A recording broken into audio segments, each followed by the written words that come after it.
Hello friends, നമുക്കിന്ന് ഈ cushion എങ്ങനെ ഉണ്ടാക്കണമെന്ന് നോക്കാം. ഇത് കാറിൻ്റെ പിന്നിലൊക്കെ വെക്കണ കുഷ്യനാണ്.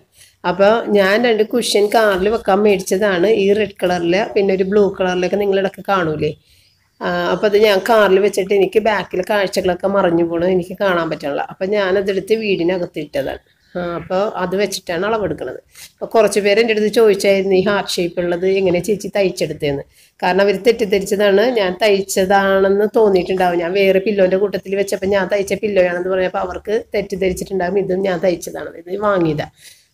അപ്പോൾ അതിൻ്റെ അളവ് വെച്ചിട്ടാണ് ഞാൻ ഈ തയ്ച്ചത്. ഒരു 15 ഇഞ്ച് വീതിയും 14 ഇഞ്ച് ലെങ്ത്തും ഉണ്ട്. ഇപ്പം ഇതിന് നിങ്ങൾക്ക് ഇഷ്ടമുള്ള രീതിയിൽ അളവ് നോക്കിയിട്ട് കട്ട് ചെയ്ത് പേപ്പറിൽ ആദ്യം കട്ട് ചെയ്തെടുക്കണം, എന്നാലാണ് നമുക്ക് കറക്റ്റായിട്ട് കട്ട് ചെയ്യാൻ പറ്റുള്ളൂ തുണിയിൽ. അപ്പോൾ ആദ്യം ഇങ്ങനെ പേപ്പർ കട്ടിങ് ഉണ്ടാക്കി വെക്കുക, അളവൊക്കെ നോക്കി കറക്റ്റ് ഷേപ്പിലൊക്കെ വെച്ചിട്ട് 2 ലെയർ തുണി ഇടുക, ഇത് അതിൻ്റെ മീതെ വെക്കുക. അപ്പം നമ്മൾ വീട്ടമ്മമാർക്ക്, എനിക്ക് തയ്യൽ അറിയില്ലാത്ത ആളുകളാണ്, അതുപോലെയുള്ള കുറേ ആളുകളുണ്ട്. അപ്പോൾ അവർക്കൊക്കെ ഇതുപോലെയൊക്കെ ചെയ്തെടുക്കാൻ പുറത്തുനിന്ന് തുണിയോ അങ്ങനെയുള്ള സാധനങ്ങളൊന്നും മേടിച്ച് പൈസ കളയരുത്. കാരണം അറിവില്ലാതെ ചെയ്യുമ്പോൾ ചിലപ്പോൾ ചീത്തയൊക്കെ പോവും. അപ്പോൾ വീട്ടിലുള്ള തുണികൾ കൊണ്ട് തന്നെ ഇതുപോലെയൊക്കെ ചെയ്തെടുത്ത് ഇടുക. അപ്പോൾ ഒരു ഭംഗിയുണ്ട്, പൈസക്ക് ചിലവില്ല, നമുക്കൊരു സന്തോഷം. അപ്പോൾ ഈ തുണി രണ്ടും കൂടി ചേർത്ത് ഇങ്ങനെ ഇത് പിൻ ചെയ്ത് വെച്ചിട്ട് വേണം വെട്ടാനും, അതുപോലെ വരക്കാനും വെട്ടാനും ഒക്കെ പിൻ ചെയ്ത് വെച്ചിട്ട് വേണം തയ്ച്ച് തീരുന്നത് വരെ പിന്നഴിക്കരുത്, കാരണം അല്ലെങ്കിൽ അത് തെന്നിപ്പോവും. ഇതുപോലെ ഷേപ്പായിട്ടൊക്കെ നമ്മൾ കട്ട് ചെയ്തൊക്കെ എടുക്കും. പക്ഷേ ഇല്ലേ, നമ്മൾ തുന്നി വരുമ്പോഴേക്കും തിരിച്ചെടുക്കൂലേ, അപ്പോൾ ഷേപ്പ് മാറിപ്പോകും. അപ്പോൾ അത് നോക്കിയിട്ട് വേണം നമ്മൾ ഒരു ചെറിയ ഗ്യാപ്പും ഇവിടെ ഇങ്ങനെ കൊടുത്തേക്കണം. കാരണം നമ്മൾ ഇത് ഫില്ല് ചെയ്യാനുള്ള ഒരു ഗ്യാപ്പ് ഇട്ടേക്കണം. അകത്ത് നമ്മൾ കോട്ടൺ തുണിയൊക്കെ ഫില്ല് ചെയ്യാനുള്ള ഒരു ഗ്യാപ്പ്. ഇതിപ്പോൾ ഞാനൊരു ഡെക്കറേഷന് വേണ്ടിയിട്ട് എടുത്തു വെച്ചേക്കണതാണത്. പിന്നെ നമ്മൾ ഇത് തുന്നണ സമയത്ത് അതിൻ്റെ ഒരു ഇഞ്ച് അകത്തേക്ക് ഇങ്ങനെ ഇറക്കി വെച്ചിട്ട് വേണം തുന്നാൻ. കാരണം മറിച്ചെടുക്കുമ്പോഴേക്കും ഇതല്ല കേട്ടോ, മറ്റേ നമ്മളുടെ പില്ലോൻ്റെ തുണിയുടെ കാര്യം പറഞ്ഞത്, അത് ഇങ്ങനെ തിരിച്ചെടുക്കുമ്പോഴേക്കും അല്ലെങ്കിൽ ഇങ്ങനെ വിട്ട് പോകും, അതിൻ്റെ അറ്റം വെച്ചൊക്കെ തുന്നരുത്. അപ്പോൾ അതേ ഇപ്പോഴാണ് ഞാൻ അതിൻ്റെ പിന്നഴിക്കണത്. പിന്നഴിച്ചിട്ട് അത് തിരിച്ചെടുക്കണം.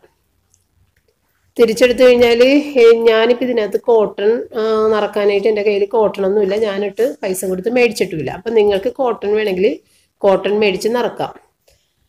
അപ്പോൾ എൻ്റെ കയ്യിൽ കോട്ടൺ ഇല്ലാത്തതുകൊണ്ട് ഞാൻ ലൈറ്റ് വെയിറ്റ് ആയിട്ടുള്ള തുണികൾ മുറിച്ച് ചെറുതാക്കി എടുത്തേക്കണേണ്. കുടത്തുണിയൊക്കെ ഉണ്ട് എൻ്റെ കയ്യിൽ. അപ്പോൾ ആ കുടത്തുണി എന്നൊക്കെ പറഞ്ഞത് നല്ല ഇങ്ങനെ വിടർന്ന് നിൽക്കുകയും ചെയ്യും, വെയിറ്റും കുറവാണ്. അപ്പോൾ വെയിറ്റുള്ള ബനിയാൻ തുണിയൊന്നും കയറ്റരുത് ഇതിനകത്തേക്ക്, കാരണം എടുക്കുമ്പോൾ വെയിറ്റ് ആയിട്ട് തോന്നും. പില്ലോ ലൈറ്റ് വെയിറ്റ് ആയിരിക്കണം എപ്പോഴും കുഷ്യനുകൾ.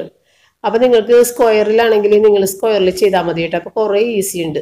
ഇതിപ്പോൾ ഒരു ഹാർട്ട് ഷേപ്പിൽ ചെയ്യുമ്പോഴേക്കും ഇതിന് കവർ ഇടേണ്ടി വരില്ല, അതുകൊണ്ടാണ് ഇത്തിരി നല്ല തുണിയിൽ ചെയ്യണമെന്ന് പറയണത്. മറ്റേത് നമ്മൾ മോശം തുണിയിൽ ചെയ്താലും സ്ക്വയറായിട്ട് ചെയ്ത് കഴിഞ്ഞാൽ നമുക്ക് കവർ ചെയ്ത് ഇടാൻ പറ്റും. അപ്പോൾ അപ്പോഴും ഒരു ഭംഗിയുണ്ടാവും. അപ്പോൾ ഇത് ഞാനിങ്ങനെ നിങ്ങളിത് നേരത്തെ കുറേ നാൾ മുമ്പാണ് ആവശ്യപ്പെട്ടത്. അപ്പോഴേക്കും ഞാനത് ചെയ്യാനായിട്ട് എനിക്ക് വലിയ ഒരു ധൈര്യം തോന്നിയില്ല. ഇപ്പോഴങ്ങനെ തോന്നി ഞാനങ്ങോട്ട് ചെയ്തതാണ്. അപ്പോൾ അതേ ആ ഹാർട്ട് ഞാൻ പച്ച വെട്ടി വെച്ചത് ഇതിൽ ഞാനങ്ങനെ ഒട്ടിച്ചാണ് വെച്ചത്. തുന്നി വെക്കാമെന്നൊക്കെ വിചാരിച്ചിട്ട് പറ്റണില്ല, ഫിനിഷിങ് കിട്ടണില്ല. അപ്പോൾ ഇതാണ് ഇതിൻ്റെ ഒരു ഇത്. അപ്പോൾ നമ്മളുടെ പഴയ തുണികളും ഒക്കെ കുറേ ഒരു ഉപയോഗത്തിൽ നമുക്ക് ഉപയോഗിക്കാൻ പറ്റി. അപ്പോൾ എല്ലാം കൊണ്ടും നല്ലതാണ്, കാശ് മുടക്കില്ല, എന്നാൽ ഒരു ഭംഗിയുണ്ട്. അപ്പോൾ നിങ്ങൾക്കും വേണമെങ്കിൽ ഇതുപോലെയൊക്കെ ഒന്ന് ചെയ്ത് നോക്കി ആരെങ്കിലും വരുമ്പോഴൊക്കെ അവരോടൊക്കെ പറയാം ഇത് ഞാൻ ചെയ്തതാണെന്നൊക്കെ പറയാം. അപ്പോൾ നിങ്ങൾക്കിത് ഇഷ്ടമായെങ്കിൽ കമൻറ്റിലൂടെ തന്നെ അറിയിക്കുക.